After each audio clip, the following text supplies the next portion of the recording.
players aren't perfect, there are going to be dropped passes, regardless of how good your wide receiver core is, how sure-handed they are, whatever that number is for the best receiver core in the nation in terms of dropped passes, they're dropping some. So there's a couple that can be tolerated per game.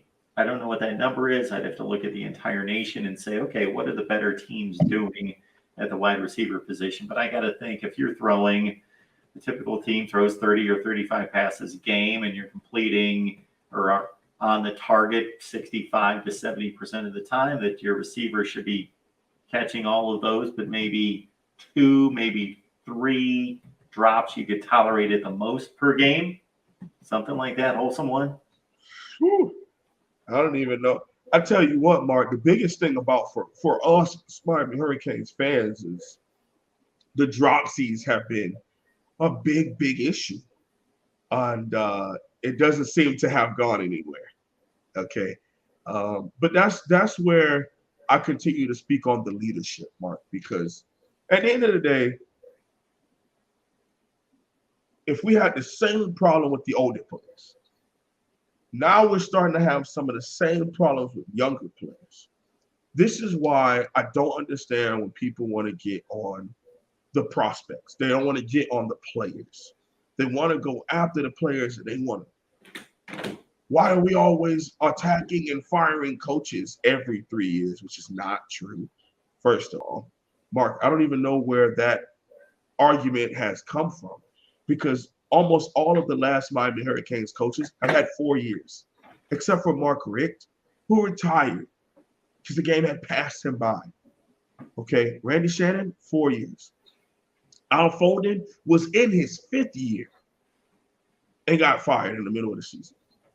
Then after that, we went to Richt. And after that, we went to Manny Diaz. So we don't fire coaches every 3 years. Let's please stop putting that out there, because that's not true.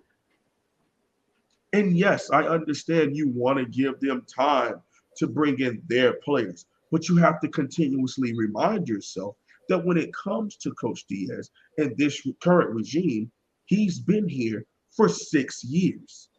He was here 3 years before that as a defensive coordinator. So he knows every single young man on this roster, whether he directly recruited them, whether they were in his region and they may have even just played offense, because we regionally recruit, okay? Or if he directly signed them as the head coach of the Miami Hurricanes. Every single prospect on this team, every single player on this team, he had something to do with their recruitment in some shape, form, or fashion. These are his players, okay? Maybe the first year you could argue, oh, he got to get rid of Rick guys. No problem. The second year, he filled our market with a whole bunch of transfers to kind of fill some of those holes. And it worked out for us to a certain extent. I understand that. Now, year 3, since things are not working, now you want to lean on the fact that we're firing coaches every 3 years. Okay. Or you want to lean on the fact that he's young. It's only his 3rd year. We got to give him time. We're overreacting. Oh, Nick Saban lost to UL Monroe. Ed Orgeron lost to Troy. Come on, dude. Let's please not do that. It makes no sense to use those other. Dabo Sweeney in his 3rd year was 5-7. Let's not use those as an excuse. What we have to do is modernize our way of thinking. Just modernize our way of thinking. In today's life, in today's college football, you have to get things done right now. Now, there are other coaches who in year 2 or year 3 has a lesser talented team prepared, ready to play ball, and winning games. One of them we played in Michigan State, where they have over 40 other players that weren't on their COVID season roster.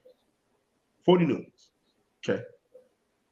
Then you also turn around and you look at a team like Cincinnati, where their recruiting classes were, I believe it goes 71st, 44th, 45th, and 60th. And they're the 5th team in the country right now.